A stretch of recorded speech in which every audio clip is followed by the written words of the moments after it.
Selamat pagi anak-anak kelas 7 semester ganjil. Pada pertemuan hari ini kita akan mempelajari bab 3 tentang klasifikasi materi dan perubahannya. Pada pertemuan ketiga kita akan melanjutkan materi tentang pemisahan campuran yang terdiri dari dua, yaitu destilasi dan sublimasi. Selanjutnya di sini kita akan mempelajari tentang destilasi. Nah, destilasi itu merupakan metode pemisahan berdasarkan perbedaan titik didih oleh senyawa-senyawa pembentuk.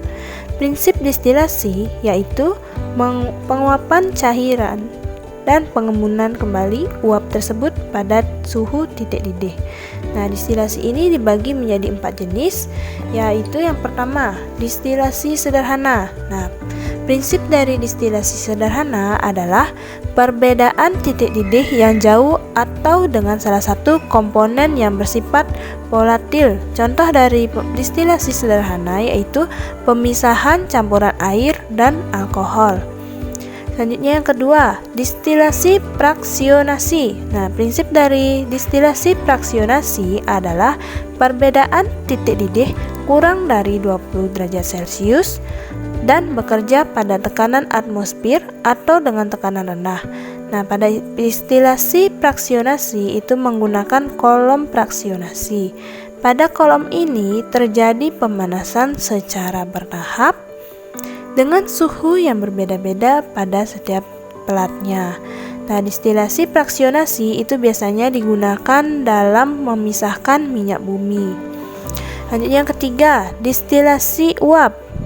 Prinsip dasar destilasi uap yaitu mendestilasi campuran senyawa di bawah titik didih dari masing-masing senyawa campurannya.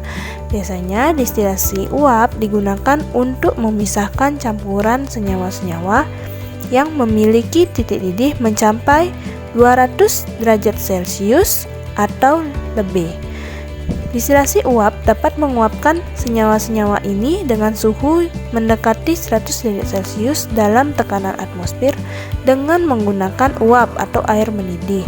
Contoh dari destilasi uap yaitu ekstraksi eugenol dari buah cengkeh. Selanjutnya yang terakhir yaitu destilasi vakum.